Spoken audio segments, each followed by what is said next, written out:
그 웨일즈 부흥운동하고 아일랜드 부흥운동이 정확히 일어난 때는 1858년하고 1859년 2년 사이에 일어났습니다.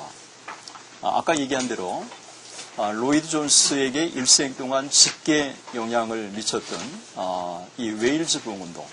그래서 일생 동안 그가 부흥을 사모하게 됐고 또 설교를 통해서나 사역을 통해서 일관되게 지내올 수 있도록 만들어진 이 웨일즈 부흥운동. 이 웨일즈 부흥운동은 거슬러 올라가면 미국의 그 정오 기도에서 시작됐습니다. 그래서 오늘 저는 어떻게 웨일즈 부흥운동이 일어나게 되었는지의 배경서부터 살펴보기를 원합니다. 미국에서 일어났던 정오 기도의 운동, 이것이 어떻게 아일랜드로, 그리고 아일랜드에서 어떻게 다시 웨일즈로 이어져 갔는지를 우리가 좀 살펴보기를 원합니다. 먼저 미국의 그 연합 기도 운동이 1857년에 일어났습니다.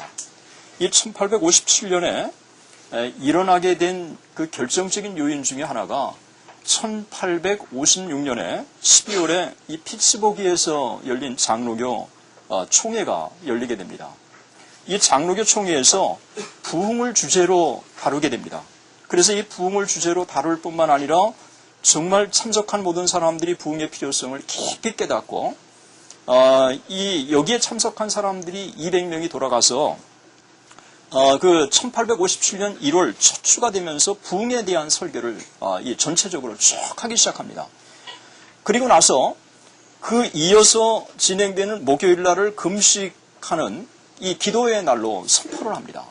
저는 정말 우리 한국교회 총회가 정말 이 땅의 부흥을 사모한다면, 그리고 이 땅에 가장 필요한 것들이 무엇인가를 인식한다면, 저는 정말 이때 피츠버그에서 모였던 이 총회가 그렇게 했던 것처럼 우리가 무릎을 꿇고 하나님 앞에 기도하면 하나님이 우리 총회를 축복해 주실 거라고 믿습니다.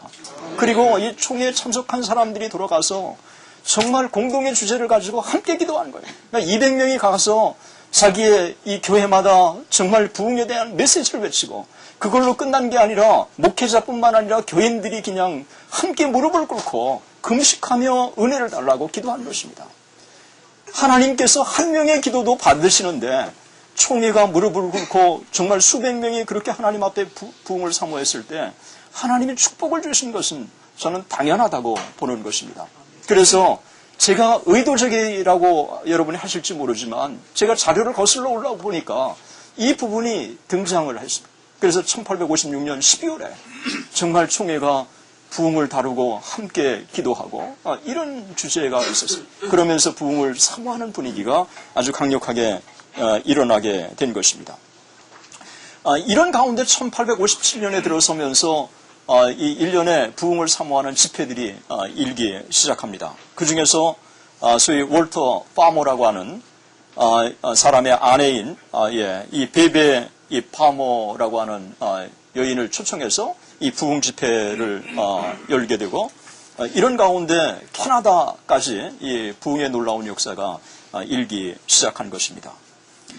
또 하나, 소위 1857년에 이 놀라운 부흥을 가져다 주는 또 하나의 요인이 있었습니다. 그것은 이 부흥을 위해서 간절히 사모하는 많은 사람들이 있었는데, 그 중에 이 화란개혁교회 이 선교사로 임명받은 비즈니스 맨이었던 그 라피엘이라고 하는 이 사람이 조용히 그냥 기도회를 시작한 것입니다.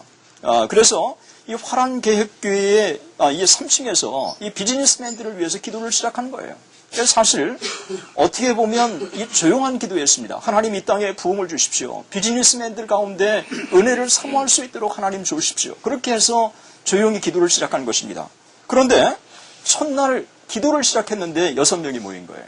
일주일에 한 번 모였는데 그 다음 주에는 20명이 모였고, 그리고 그 세 번째 주에는 40명이 모여서 하나님 앞에 이 기도하기 시작한 것입니다.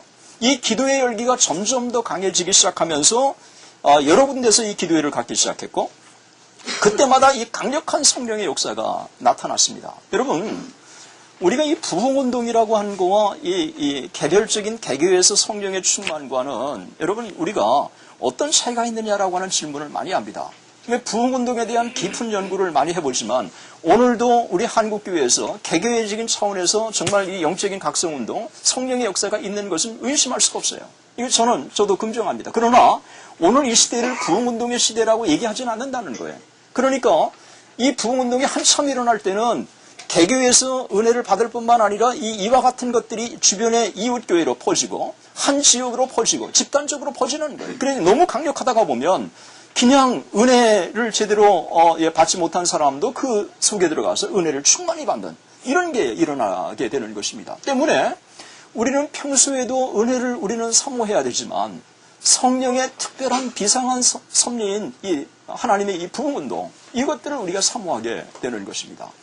이렇게 기도회가 시작되면서 이 기도회가 점점 더 많아지기 시작하고 또 이 기도회에 참석한 사람들이 또 하나같이 은혜를 받는 성령의 이 비상한 섭리, 이 능력을 체험하는 역사들이 점점 더 확대되기 시작한 것입니다. 이것이 바로 정오기도회, 그 유명한 정오기도회 부흥운동이 된 것입니다. 처음에는 비즈니스맨으로 시작을 했다가 이제는 직업을 초월해서 모든 직업의 사람들이 함께 참여하는 그런 모임으로 확대되기 시작한 것입니다. 기도회의 결과가 참으로 놀라웠는데 여기 북기록에 보면 1858년 2월에 감리교에서만 일주일에 이 8,000명이 회심하고 그리고 3월에 3주 동안에 1만 7,000명의 침례교인이 회심하고 그리고 그해 5월까지 장로교에서만 5만 명이 회심을 하게 됩니다. 그러니까 6월까지 밝혀진 자료에만 96,236명이라고 하는 사람이 회심을 하게 된 것입니다. 그러나 이것은 단지 출발에 불과한 것입니다. 1857년에 시작된 이 부흥운동이 1859년까지 계속 2년 동안 계속되면서 이 군소도시, 마을, 시골까지 영향을 받지 않는 곳이 없었어요. 그래가지고 이 기도회 모임이 얼마나 많은 지역에 확산됐냐. 매사추세츠의 150개 지역에, 뉴욕의 200개 지역에, 뉴저지의 60개 지역에, 그리고 펜실베니아의 65개 지역에, 오하이오의 200개 지역에, 그리고 인디애나의 150개 지역, 일리노이의 150개 지역, 그리고 이 미주리주의 50개 지역, 오하이오 60개 지역, 이런 데서 매일 기도회가 열리기 시작한 것입니다. 한 사람의 이 기도회 사모함, 이것이 불씨가 돼서 미 전역으로 놀랍게 확산되기 시작을 한 것입니다. 그런데 이 기도회가 어떤 형식으로 진행됐는지 여러분들이 참 궁금하기도 할 건데요. 그건 나중에 좀 살펴보기로 하고 이 기도회가 점점 더 확산되는 동안에 얼마나 많은 사람들이 이 회심을 했느냐 하면 일주일에 10,000명. 그러면 1년에 2만 명. 그리고 2년 사이에 100만 명이라고 하는 이 숫자가 주님께로 돌아왔습니다. 3천만 명이 그 당시에 인구였는데 이렇게 해가지고 200만 명이 주님께로 돌아왔습니다. 이거는 미국 역사상 실제적으로 이 대각성 운동이라고 칭할 만큼의 이 강력한 성령의 역사였던 것입니다. 그런데 이 기도의 특징이 있습니다. 그것은 뭐냐 하면 한 사람이 찬양을 이렇게 몇 곡을 앞에 나와서 사회자가 불러요. 이 사회자가 꼭 목회자는 아닙니다. 평신도도 괜찮아요. 이 목회자가 이제 평신도가 이 찬양을 2-3곡 부른 다음에 그가 간단하게 기도합니다. 기도하고 그 다음에 회중 중에서 그 기도를 바톤을 잇는 거예요. 이 바톤을 자연스럽게 이어서 간절히 하나님 앞에 기도하고 그러면 성령이 인도하시는 대로 그 다음에 사람이 바톤을 이어서 또 기도하고 그리고 그 다음 사람이 바톤을 이어서 기도하고 단 이 기도가 진행되는 동안 5분 이상을 넘지 못하도록 5분이 넘은 배를 이렇게 그냥 딱 울리도록 그렇게 만들었어요. 그래서 이 간절히 하나님 앞에 이렇게 기도하면서 이런 가운데 이 성령의 자연스러운 임재 이 기도 가운데 성령의 이 강력한 임재 이런 것들이 나타나기 시작을 한 것입니다. 그리고 이 기도가 이제 다 끝난 다음에 기도에 요청을 합니다. 내 기도 제목은 이렇습니다. 내 기도 제목은 이렇습니다. 라고 하면서 기도의 요청을 쭉 합니다. 이럴 경우에도 5분을 넘어서는 안 되는 것입니다. 이렇게 기도의 요청을 한 다음에 그 다음에 이 기도의 특징이 뭐냐 하면 이렇게 해서 자신들이 계속 기도해왔던 것들을 하나님이 어떻게 응답해 주셨는지 마지막 시간에는 응답의 시간을 같이 나눕니다. 그래서 내게 주신 하나님의 은혜가 뭔지 이렇게 응답을 이렇게 쭉 나누는 가운데 여러 가지 응답들이 그냥 다 나눠지면서 이 기도를 더욱더 사모하도록 만드는 이런 분위기가 자연스럽게 일기 시작하는 것입니다. 예를 들면 이런 기도 응답 중에서 이런 예가 있었습니다. 그러니까 미시간주에 있는 이 텔러모주에서 있었던 일인데요. 연합기도에서 한 분이 내 아들은 세 명의 아들이 있는데 이 세 아들이 다 예수 믿지 않는 사람입니다. 정말 이 아들을 위해서 기도해 주십시오 라고 기도 요청했는데 거기에 모이는 사람들이 마치 내 아들이 믿지 않는 것처럼 그리고 내가 아들 된 내가 믿지 않는 것처럼 정말 그 영혼을 위해서 하나님 앞에 간절히 기도하기 시작했어요. 그런데 얼마 후에 정말 이 세 명의 아들로부터 딱 연락이 딱 온 거예요. 예수 믿기 시작했다고. 교회 다니기 시작했다고. 나는 아달이라고 하는 표현을 좋아하지만 이 아달이라고 하는 차원과는 다른 정말 그거하고는 비교할 수 없는 정말 하나님 앞에 기도하면 하나님이 반드시 우리의 기도를 들어주신다고 하는 사실을 보여준 아주 적합한 케이스였어요. 또 하나의 케이스가 뭐냐 하면 제 아들은 배를 탑니다. 제 아들을 위해서 기도해 주십시오 라고 하고 간절히 기도했는데 아들한테서 연락이 왔어요. 배 위에서 배를 타다가 성령의 강한 임재를 느끼면서 회심하고 교회를 다니게 됐다고. 언제냐고 딱 물어보니까 그 아들을 위해서 연합기도회를 여는 바로 그 순간이었어요. 바로 그 순간에 공간을 넘어서서 우리의 기도를 하나님이 받으셔서 그 심령에 주님을 만날 수 있도록 하나님이 역사해 주신 것입니다. 이 정오기도회가 이런 것들을 나누기 시작하면서 성령께서 살아계시는구나, 하나님이 살아계시는구나 하는 것들을 자연스럽게 그들이 고백을 하게 되는 것입니다. 또 이런 경우도 있었습니다. 이게 동부연안에 성령의 역사가 아주 강했는데요. 이쪽에 이제 동부연안 쪽에 그래 뉴욕항으로 이렇게 쭉 들어가는 이 배 위에서 그 배에 탄 사람들이 그 지역만 가도 성령의 강한 임재를 느끼는 이런 분위기가 아주 팽배했다는 거예요.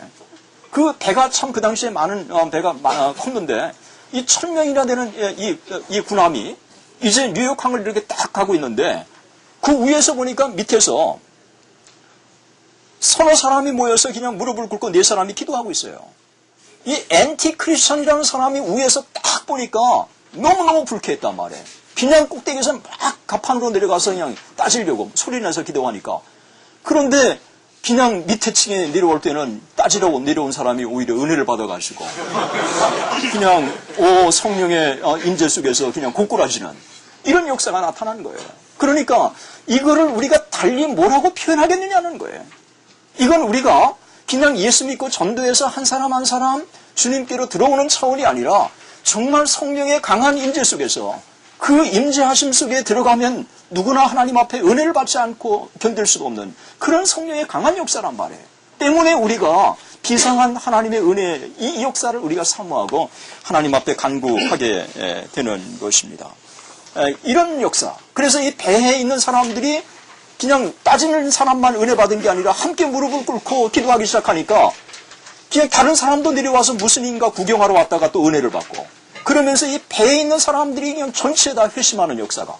그래서 이 배에 있는 회심하는 사람들이 다른 배에 가서 그 다른 배를 또 회심시키는 그리고 다른 지역으로 가서 회심시키는 이런 역사가 나타나기 시작한 거예요. 이런 게 1861년 남북전쟁 동안에 일기 시작한 것입니다. 남군들 가운데. 그러니까 이 성령의 역사는 정말 시대를 초월하고 지역을 초월하고 상황을 초월해서 역사하신다고 하는 것을 보여주고 있는 것입니다. 이런 강력한 성령의 임재하심을 거기에서 우리가 느낄 수 있는 것입니다. 이러면서 이 정오기도회가 이제는 도시마다 기도회를 모이기 시작했고 그래서 이 도시마다 기도회를 모일 뿐만 아니라 그냥 하루에 한 번 가지고 모자라니까 몇 부 기도회를 가진 거예요. 3부에서 5부까지. 그런데 3부에서 5부까지 기도회를 갔는데 음악홀에서 그냥 3,000명 어떤 데는 5,000명이 모여서 그냥 함께 기도하는 역사. 그냥 오늘날 우리 한국교회 그냥 부흥하는 교회의 현상들을 우리가 연상하는. 그러나 예배를 위해서 모이는 게 아니라 순수하게 기도를 하기 위해서 참여하는. 어쩌면 이 부흥의 역사 속에서 하나의 원형들을 우리가 찾아볼 수가 있는 것입니다. 우리는 주일날 3부, 4부 예배가 아니라 정말 성령의 강한 임재 속에서 평일에도 3부, 4부 기도회가 열리고 그 기도회 때마다 성령의 강한 임재가 나타나고 기도회 때마다 하나님 앞에 기도하면 하나님의 기도를 응답받으시고 그리고 이런 가운데서 우리가 정말 하나님께서 우리가 이 땅을 부흥을 주신다고 하는 것들을 확신 속에서 우리가 정말 다시 하나님의 은혜를 우리 모두가 사모하고 또 이 땅의 민족을 가슴에 품는 역사가 일어났으면 좋겠습니다. 때문에 저는 19세기에 있었던 이 정오 기도회 운동이 얼마나 강력한 파급 효과를 가졌는가를 우리가 볼 수가 있는 것입니다. 그래서 비즈니스맨으로 시작한 이 기도 모임이 점점 더 확대되기 시작하면서 연령을 초월하고 신분을 초월하고 지역을 초월하고 그러면서 함께 성령 안에서 묶어주는 그리고 은혜를 받은 사람들은 다른 사람을 위해서 기도하고 또 다른 사람들을 위해서 기도할 뿐만 아니라 실제로 이 기도할 때마다 하나님께서 응답해주는 역사가 나타나는 이런 현상들이 일기 시작을 한 것입니다. 기록을 보니까 필라델피아에서 계속된 장로교 기도회에서 5,000명이 회심하는 역사가 나타났습니다. 이 소식을 들은 아일랜드 장로교는 사절단을 파송합니다. 그래서 필라델피아 장로교 안에 일어난 부흥을 직접 현장에서 목도하고 아일랜드로 돌아가서 이 사실을 알려주면서 아일랜드 장로교에서도 영적 각성운동이 강하게 일기 시작한 것입니다. 이런 강력한 성령의 역사가 나타나기 시작하면서 영적인 도덕적인 수준이 아주 놀랍게 향상되고 그래서 소위 일간신문 같은 경우에도 천년왕국이 도래했구나라고 외칠 만큼의 이 기독교 역사, 성령의 역사가 강하게 나타나기 시작을 한 것입니다. 그래서 웨슬리 듀엘이 뭐라고 지적했느냐 하면 이로 인해서 미국은 신앙과 기도의 새로운 시대에 접어들었다라고 그렇게 증언을 하고 있는 것입니다.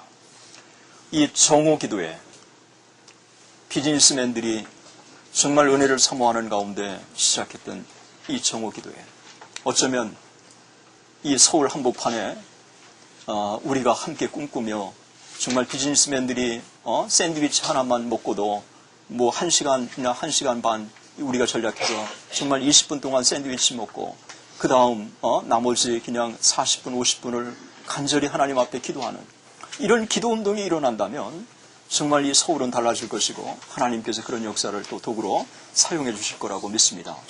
그리고 우리 신학생들이 정말 우리가 정말 이 점심시간을 활용해가지고 이 그룹이 정말 이 세 사람, 네 사람이 함께 뜻이 맞는 사람들끼리 그냥 잔디 얼마나 넓어요. 양지 캠퍼스 23만 평이라 되는데 거기 그냥 구석에 앉아서 손을 잡고 우리가 함께 기도하는 이 그룹들이 눈에 띈다면 오히려 그걸 통해서 도전을 받게 될 것이고 그런 그룹이 10개만 돼도 저는 몇 달이 지나지 않아서 그 그룹이 정말 100개로 더 확산되게 되고 이 그룹의 기도 모임들이 알려지기 시작하면서 다른 캠퍼스에도 일어날 거라고 우리가 보아지는 것입니다.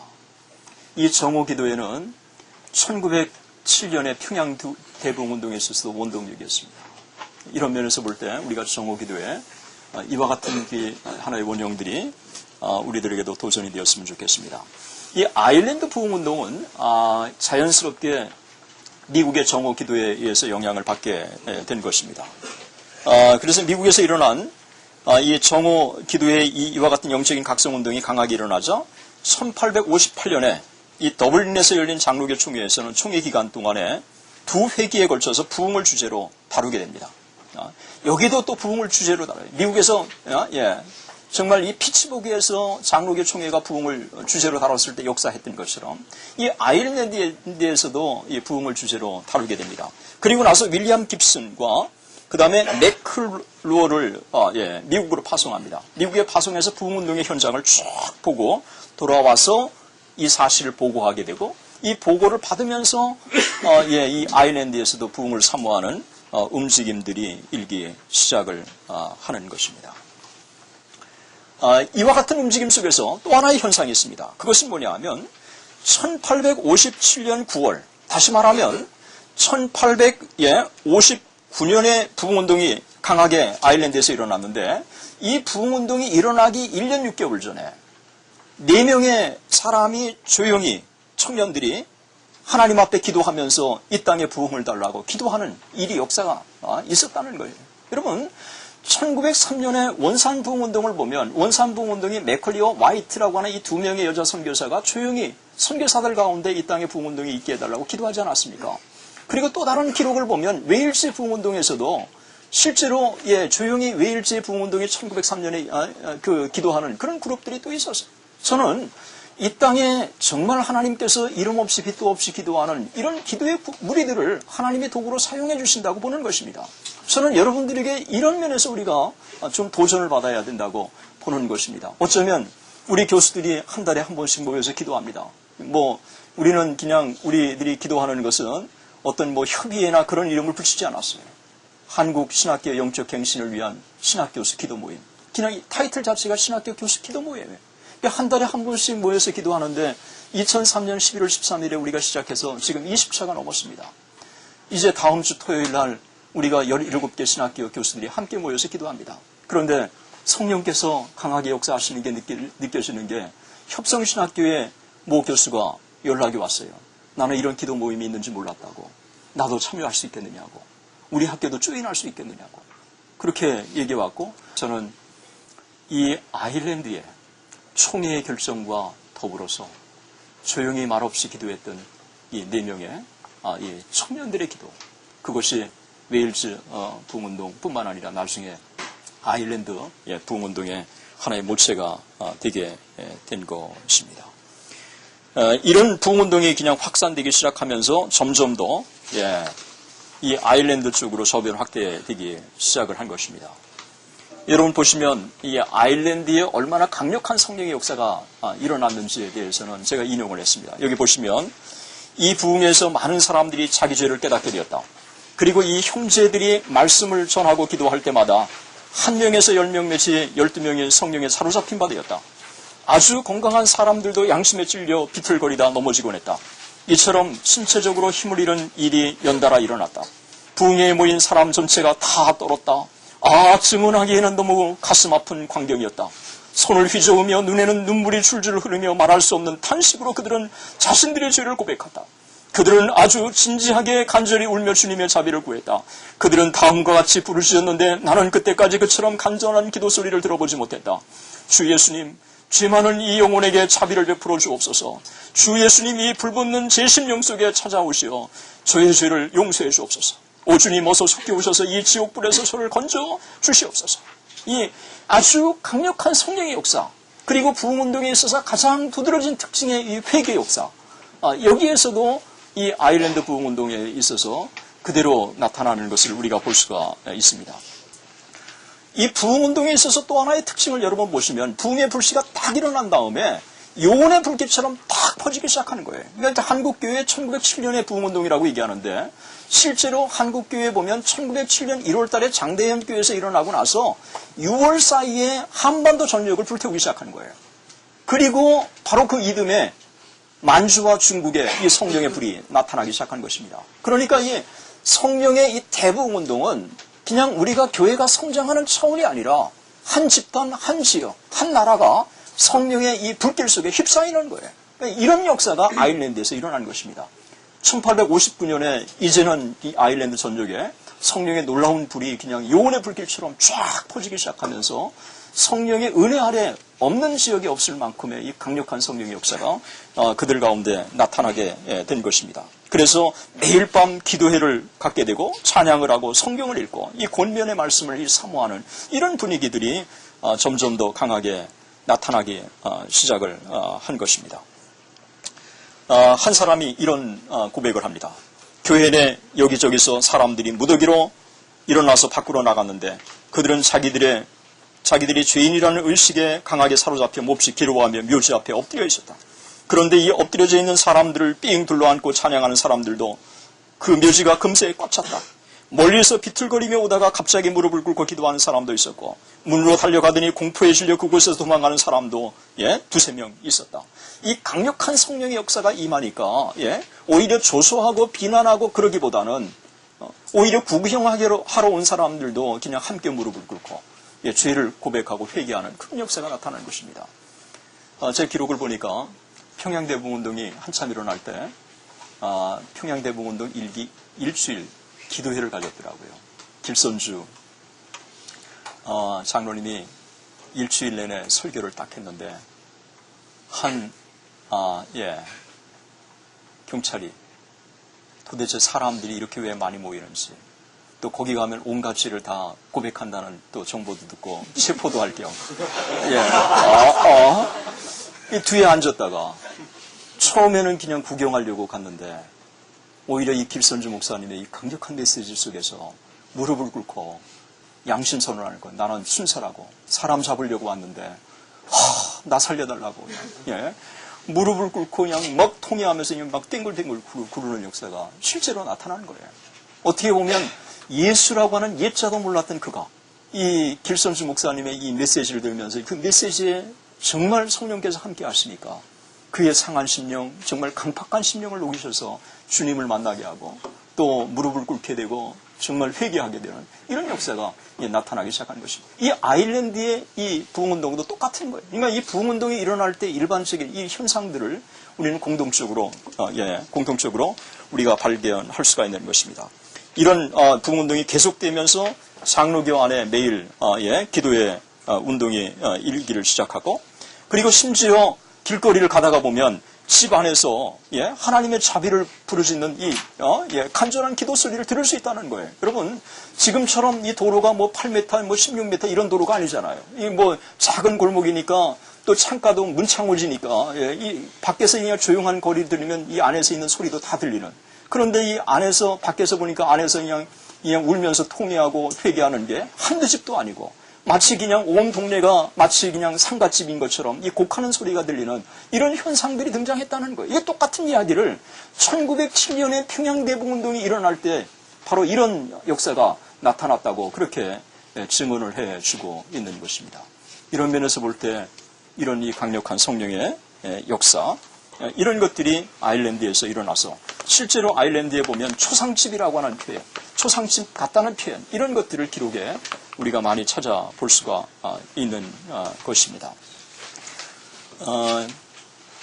또 어린이들이 또 하나님 앞에 이렇게 돌아서고 또 하나님 앞에 이 구원받지 못한 이 가족들을 위해서 하나님 앞에 기도하게 되고, 또 젊은 사업가가 다른 일을 하지 않고 휴가를 얻어서 기도회에 또 부흥회에 참석하는 그런 현상들이 나타나기 시작한 것입니다. 요즘은 그냥 휴가 내가지고 아내 몰래 골프 여행 또 가기도 하고, 좀 어떻게 보면 또 아내는 또 남편이 그러기를 또 기다렸다는 투로 또 남편은 또 아내는 또 절호의 기회를 맞았다고 또 이렇게 하는 죄송합니다만 정말 어떤 면에서 보면 이 시대가 정말 이 소돔과 고모라의 시대가 아닌가. 정말 여러분에게 클래스에서 얘기했습니다만 제 아내가 이 생명의 전화 이 상담위원으로 이 전화를 받는 걸 보면 정말 이 부끄러워가지고 견딜 수 없는 그런 상담들이 너무 많다는 거예요. 이 근친상간, 그것도 상상을 초월하는 근친상간. 이게 상담 전화에 그냥 여러 번 있다고 하는 사실은 이미 저변에 뿌리를 내리고 있다는 것입니다. 그래서 심지어 이런 얘기를 그냥 한다고 하는 것입니다. 아버지가 그냥 뭐 아들을 딸을 뭐 성폭행했다라고 얘기하는데 그 반대 현상이 더 심할 거라고 그런 얘기도 그냥 하고 있습니다. 그러니까 정말 이 시대가 얼마나 이 타락의 가도를 달리고 있는지, 소돔과 고모라가 이 시대보다도 정말 나은지라고 할 만큼의 이 암울한 시대, 이 어두운 시대, 우리가 이에 살고 있는 것입니다. 이런 시대에 살고 있는 우리가 어떻게 우리가 정말 이 땅에 소망을 둘 수 있겠는가? 정말 아일랜드에 부흥운동이 일어나서 또 평양대북운동이 일어나서 기생과 환락의 도시 이 평양이 동방의 예루살렘으로 바뀌었던 것처럼 정말 이 아일랜드의 이 술집들이 문을 닫았던 것처럼 이런 이 강력한 역사가 다시 이 땅에 일어나야 되지 않겠습니까? 이런 때문에 우리는 더 사모하는 것입니다. 그래서 이 부흥운동이 한참 일어나고 나서 그 결과가 어땠느냐 하면 불경스러운 말, 안식일을 범하는 일, 술에 만취하는 일 등이 싹 없어졌다. 많은 선술집들이 문을 닫게 되었고 대투장은 설교하는 장사로 변했으며 아주 최고로 악한 모습만 보여주던 가정의 가족들이 서로 사랑하며 주님을 경외했다. 이진호 목사님께서 정말 좋은 그런 그 일러스트레이션을 말씀하셨는데 뭐 칼을 들고 밖을 향해서 막 싸우다가 어느 순간에 그냥 서로 안을 놓고 싸우는데 감리교, 장로교, 침례교, 뭐 성공회 다 있었다. 예? 사실 이거는 너무 적절한 표현인지 몰라요. 예? 제가 여러분 이 개척교회를 섬겨봐서 아는데 일산이나 그 지역에 이 개척교회에서 이게 성공하는 케이스가 정말 드뭅니다. 성공하는 케이스가 드문 이유 중에 하나가 서로 싸우기 때문에 그래요. 개척을 딱 하면 자기가 서바이브하기 위해서 옆에 교회를 죽여야 되는 거예요. 그러다 보면 수단과 방법을 가리지 않는 선전 문구가 우리가 딱 나오는 거예요. 집집마다 등장이 우리 교회는 다릅니다. 예? 목사님은 뭐 어떤 사람입니다. 라고 얘기를 하지 정말 당신 예수 믿고 구원받아야 된다고 하는 정말 전도지를 여러분 보셨는지 모르겠어요. 지금 우리 한국의 개신교가 다시 자성해야 되고 정말 진짜 우리가 싸워야 될 것은 세상에 이 사탄과 마귀하고 싸워야 되는데 오늘 어느 순간인가 이 한국교회가 옛 모습을 잃어버리고 있단 말이죠. 이 평양대복운동이 한참 일어날 때는 지역을 분할해가지고 정말 깡그리 뒤지면서 예수 믿는 사람 없도록 이렇게 하는 것들이 이제 저변 확대됐단 말이죠. 그러니까 우리가 다시 영적인 각성운동이 일어난다면 그러면 연합운동이 일어날 것이고 그러면 우리가 민족복음화를 다시 꿈꾸게 되고 그렇다면 우리가 좀 이런 것들을 극복할 수 있지 않을까 하는 생각을 가져보는 것입니다. 그래서 아일랜드에 이 부흥운동이 일어나면서 교파를 초월한 연합운동이 1859년 6월부터 그래서 매주 성공회, 장로교, 감리교, 독립교회, 침례교회를 초월한 연합기도회로 이 발전을 하기 시작한 것입니다. 그래서 6월 29일에 4만 명이 참석한 가운데 함께 모여서 연합기도회를 열게 되고 이때 깁슨이라고 하는 그 장로교 총회장이 이렇게 선포합니다. 두렵고 떨리는 마음으로 그가 얘기합니다. 우리는 이 몇 달 동안 우리 가운데 그처럼 놀라운 능력을 가지고 주의를 깨닫게 하시고 우리를 회심시킨 성령께 충성을 다짐하기 위해 이렇게 특별히 모였습니다. 그러니 이제 우리가 성령을 거역하지 맙시다. 성령을 근심시켜드리지도 마십시다. 대신 성령께서 오순절날 임하셨던 것처럼 그동안 우리가 드린 많은 기도의 많은 응답으로 그리고 또 우리가 앞으로 드리게 될 기도에 대한 응답으로 오늘 우리에게 강하게 임해 주시고 많은 사람들이 전능하신 여호와 하나님의 아들, 딸이 될 수 있게 해달라고 간절히 쉬지 말고 기도하십시다. 이런 가운데 성령의 이 강한 역사가 이제는 장로교뿐만 아니라 교파를 초월해가지고 여러 교단으로 확대되기 시작한 것입니다.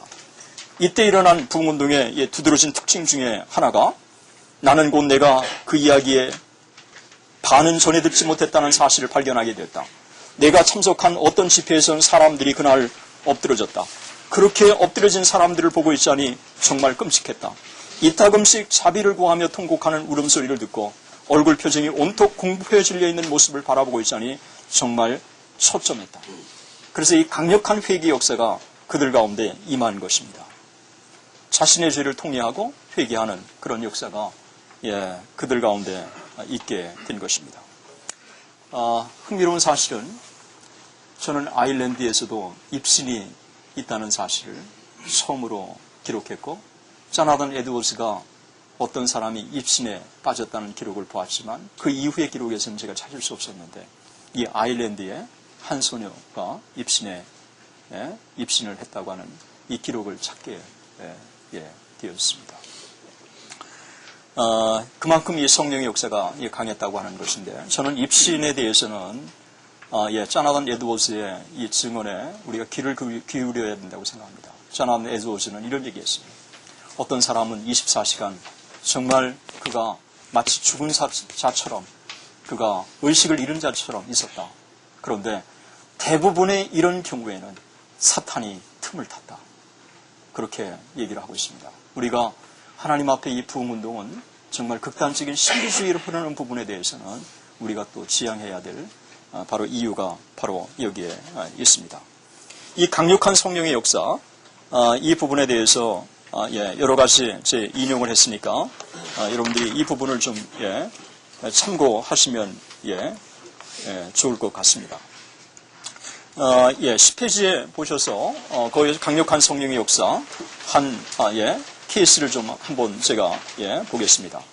오순절날 성령께서 강하게 임하시기 전에 불었던 급하고 강한 바람과 같은 역할을 했다고 나는 확신한다.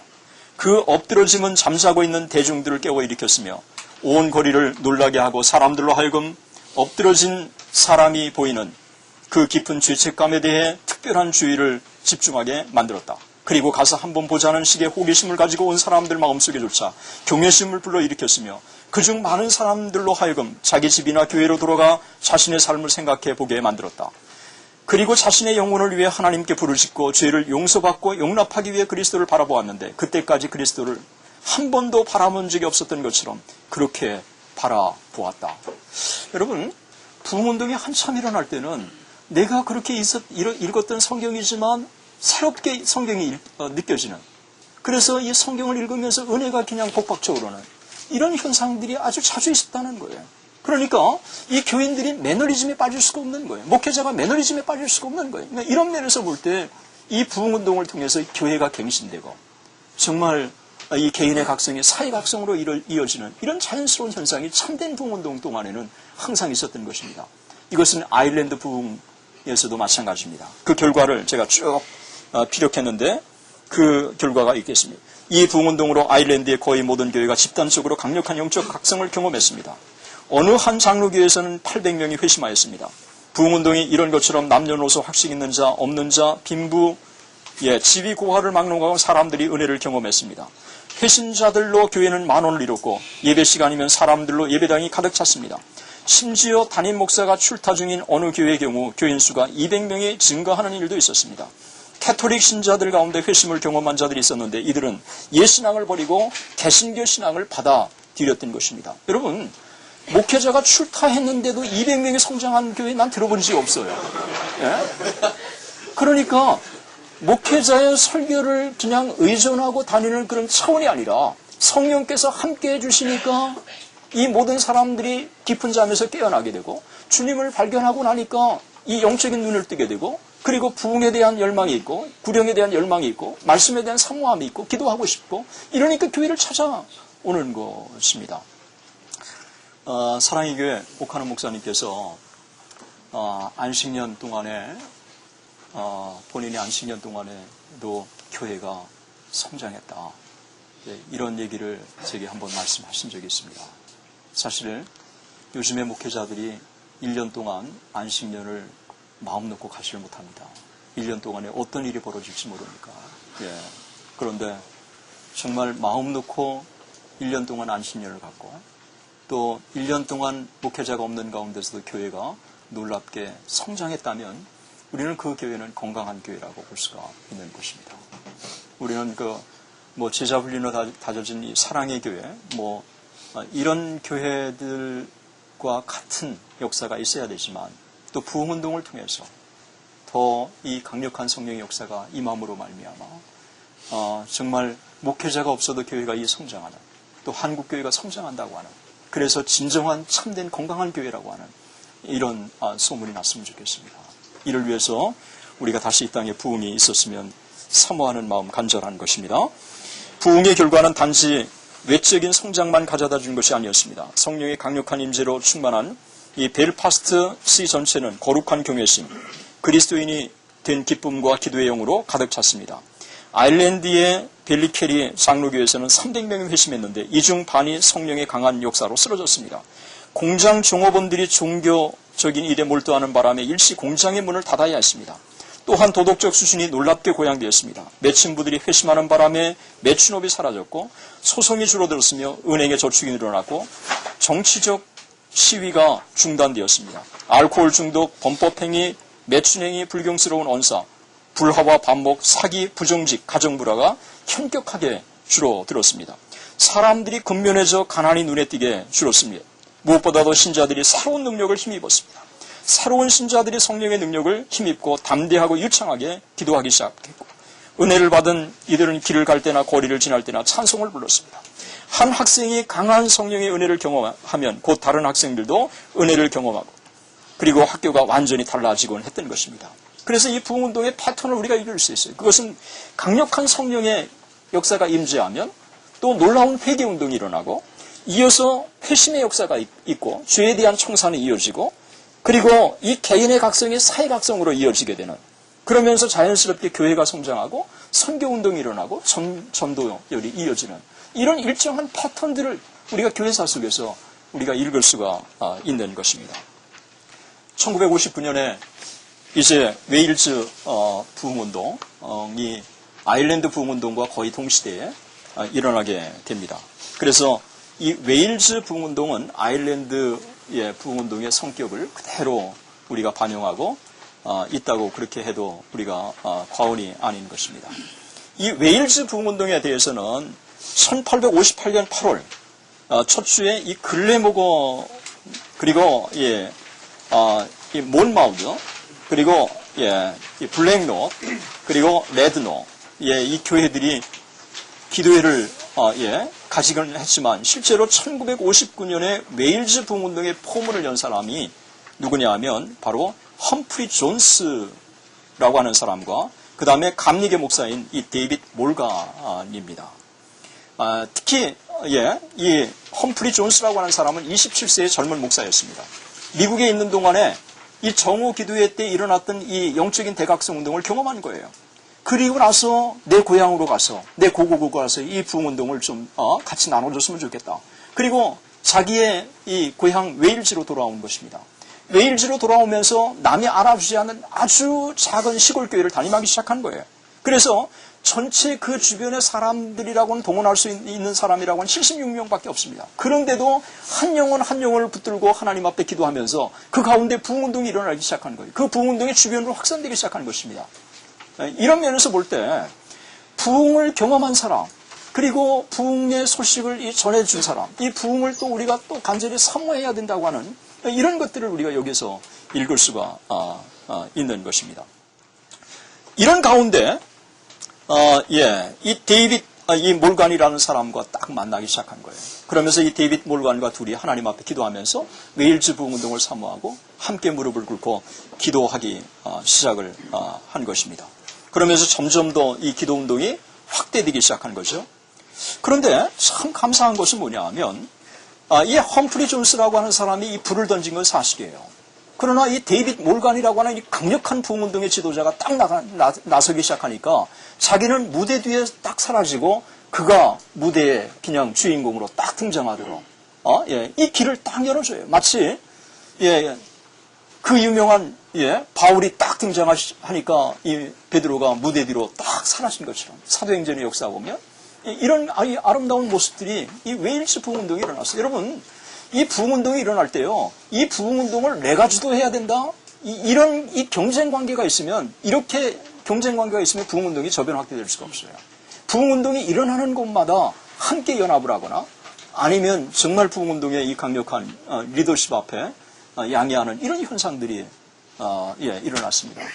저도 평양대부흥운동에 대해서 제가 학적으로 소개하지만 저는 이 부흥운동의 지도자는 아니에요. 저는 그냥 이 땅에 일어난 부흥운동을 소개하는 그래서 정말 이 부흥운동의 주역으로 쓰임받는 사람이 저는 나왔으면 좋겠어요. 그리고 그 사모하고 저는 기도하고 있어요. 그런 면에서 볼 때 우리 이 교회사 연구소가 정말 이 한국의 부흥을 위한 이 싱크탱크 그래서 이 싱크탱크의 역할을 하면서 정말 이 자료적인 거, 학적인 것들을 뒷받침해주는 그런 역할을 했으면 좋겠습니다. 이 땅에 정말 이와 같은 이 자연스러운 리더십의 천지가 우리나라에도 일어났으면 좋겠습니다. 이러면서 부흥운동이 이제 점점 웨일즈의 데이빗 몰간을 통해서 이제 확대되기 시작을 한 것입니다. 그 중에 하나가 부흥의 역사를 강력하게 볼 수 있는 것 중에 하나가 11페이지에 보면 그 에반스 존스라고 하는 사람이 그 당시에 부흥의 현상을 이렇게 증언하고 있습니다. 그 땅은 메말라 있었고 하늘은 은혜를 퍼부어 주셨다. 7시 집회 때가 되어 찬양하고 성경 읽고 기도하는 가운데 하늘에서 음성이 들렸다. 우리는 그와 같은 사실을 이전에는 결코 느껴보지 못했다. 주의 말씀은 바위를 산산이 부서뜨리는 방망이와 같았고 심령 골수를 찌르는 하나님의 검과 같았다. 이곳에서는 울고 있는 신앙에 굶주린 이들이 있었고 저곳에서는 긍휼히 여겨달라고 부르짖으며 자기 엄마 목을 부둥켜 안고 있는 어린 소녀들이 있었고 또 다른 곳에서는 자기 친구들을 구원해달라고 기도하는 젊은이들이 있었다. 결국에는 온 회중이 눈물바다가 되었다.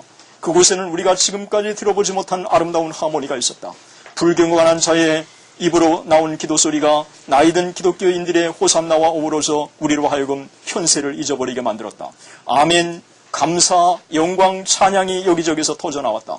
젊은이가 다른 사람에게 화답했고 부모와 자녀가 서로 화답했고 신앙을 가진 사람과 그렇지 않는 사람이 서로 화답하고 목사와 성도가 서로 화답하고 통로와 마루가 서로 화답하고 하늘과 땅이 화답하고 또한 모든 것이 연합하여 그분의 십자가를 높이고 비천한 상태에 처한 우리를 기억하신 하나님께 감사를 드리나이다며 그분을 찬양하는 찬양소리가 찬양의 폭포수를 이루는 그 장관을 직접 듣고 본다는 것은 얼마나 즐거운 일인가. 네? 제가 오늘 아침 제가 6시 반에 일어나서 제가 오늘 발표하는 원고를 쭉 제가 읽으면서 정말 감동적이다.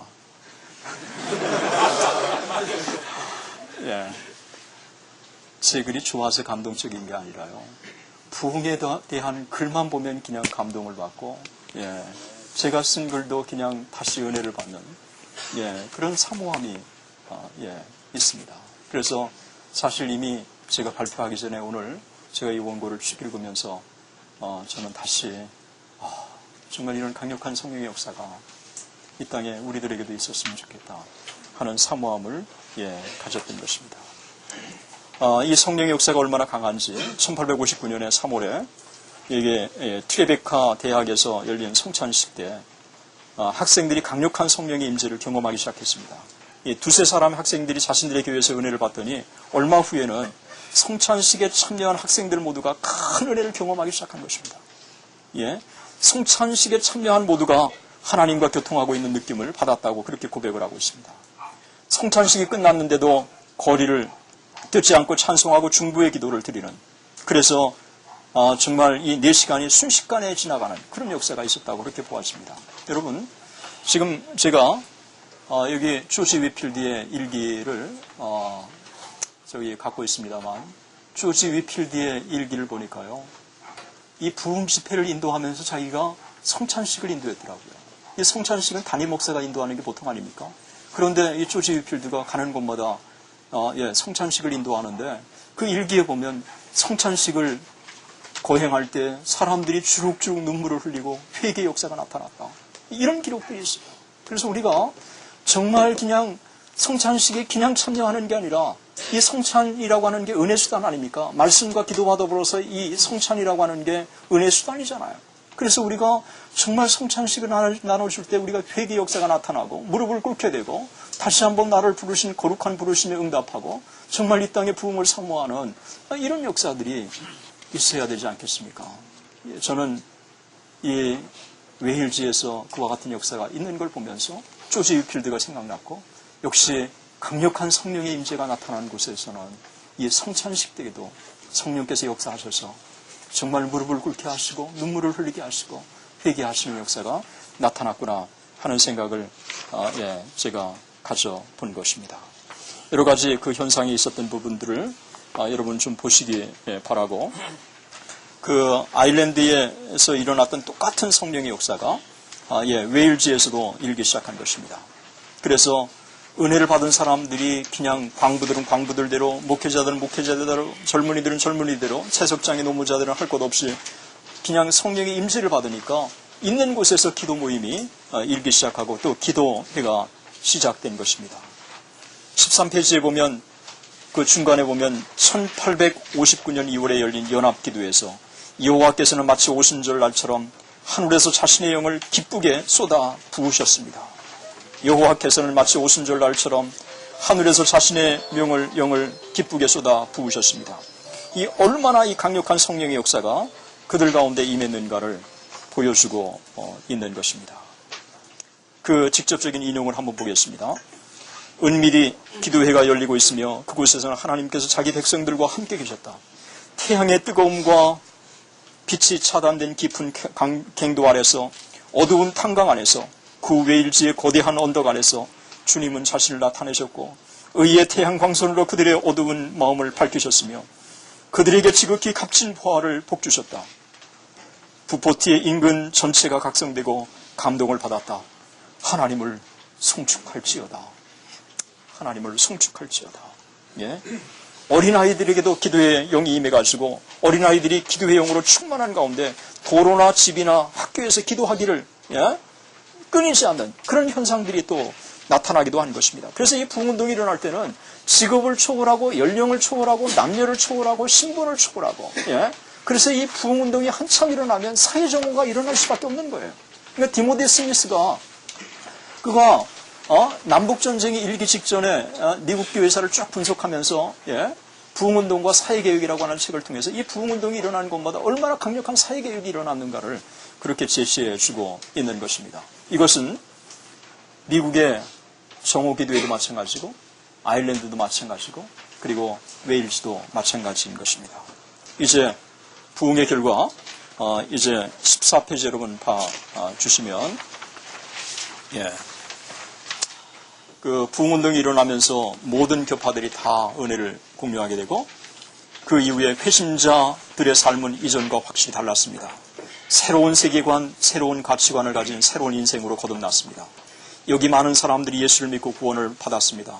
이제 더 이상 술주정꾼, 욕하는 사람, 도박꾼, 안식일을 범하는 사람, 하나님을 모독하는 사람은 없고 차분히 기도하는 거룩한 백성들만 있습니다.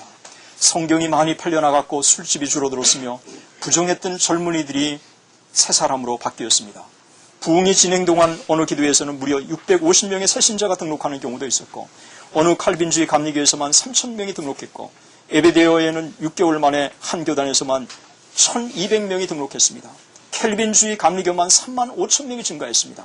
1858년 10월에서 1860년 10월까지 불과 2년 사이에 9만 명이 새로 교회로 영입되었습니다. 여러분 9만 명이 적은 것처럼 보이지만 당시 웨일즈의 전체 인구가 110만 밖에 되지 않았습니다. 그 중에 9만이라고 하는 이 숫자는 엄청난 숫자라고 볼 수가 있습니다. 세상의 어떤 힘으로도 할 수 없는 놀라운 역사를 성령께서 하신 것입니다. 한 목회자의 증언처럼 하나님께서는 자신의 은혜 가운데 1세기 동안 이루신 것보다 더 많은 일을 지난 2주 동안 이곳에서 이루어 주셨습니다. 120년 동안 이루신 것보다도 앞으로 한 달 동안 아니면 지난 한 달 동안 하나님께서는 이 땅에 더 큰 역사를 이루어 주셨습니다. 라고 고백할 수 있는 그런 날이 속히 왔으면 좋겠습니다. 그래서 이제 우리가 간단하게 정리를 해보겠습니다. 19세기 웨일즈 아일랜드 부흥운동은 첫 번째 정오 기도회 때 정오 기도회에서 그 기원을 우리가 찾을 수 있다는 것입니다. 두 번째로 강력한 성령의 임재 역사였다고 하는 것입니다. 기도회를 통한 회심, 응답, 회개 역사가 나타났다는 것입니다. 세 번째로는 개인의 영적 각성이 사회 개혁으로 그리고 사회적인 영적 각성으로 이어진 것입니다. 네 번째로는 놀라운 복음의 확산인 것입니다. 정오 기도회에서 여러분 아일랜드에서 웨일즈 부흥운동으로 그리고 이상하게 부흥운동을 사모하는 것마다 하나님께서 예외 없이 그들 가운데서 은혜를 주신 것입니다. 특별히 저는 한국의 감리교든 장로교든 정말 연회나 총회가 열릴 때마다 우리가 부흥을 사모하며 무릎을 꿇고 정말 이 땅을 치료해달라고 하는 이 간절한 마음이 있다면 정말 이 교단 정치로 인한 이런 모든 것도 사라질 거라고 보아지고 정말 성령 안에서 목회자들이 하나 돼서 우리를 부르신 거룩한 부름에 무릎을 꿇고 감격하고 정말 이 땅의 부흥을 사모하면서 목회 현장에 생명을 걸 거라고 느껴지는 것입니다. 부흥운동의 세계적인 성격을 제가 마지막으로 강조하기를 원합니다. 하나님께서는 그 넓은 바다를 넘어서 미국에서 일어난 부흥운동 곧 순식간에 하나님께서는 아일랜드로 그리고 또 웨일즈로 하나님이 예외 없이 부흥의 불길을 가져다 주셨습니다. 시공을 초월하시는 전능하신 하나님, 그 하나님이 이 땅의 부흥을 얼마나 사모하시는가를 우리가 읽을 수가 있습니다. 저는 정말 1995년에 위튼 리바이벌에서 일어났던 그 부흥의 역사, 이 강력한 성령의 역사, 그 역사가 10년이 지난 이 땅에 다시 일어났으면 좋겠습니다. 그래서 우리는 어게인 1907이라고 하는 먼 이야기가 아니라 여러분 어게인 위튼 리바이벌 10년 전에 일어났던 그 부흥의 역사 우리가 다시 꿈꾸고 하나님 앞에 사모하면 하나님이 머지않아 이 땅을 고치시고 우리 가운데 은혜를 주실 것이고, 그리고 신학생들이 얼마나 순수합니까? 예? 뭐 제가 채플 시간에 강팍하다고 얘기했지만, 사실 우리 신학생들이 얼마나 순수합니까? 여러분들이야말로 이 땅에 부흥의 주역이 되어야 된다고 믿는 것입니다. 하나님이 여러분들을 또 우리 모두를 도구로 사용해 주시기를 기도하는 것입니다.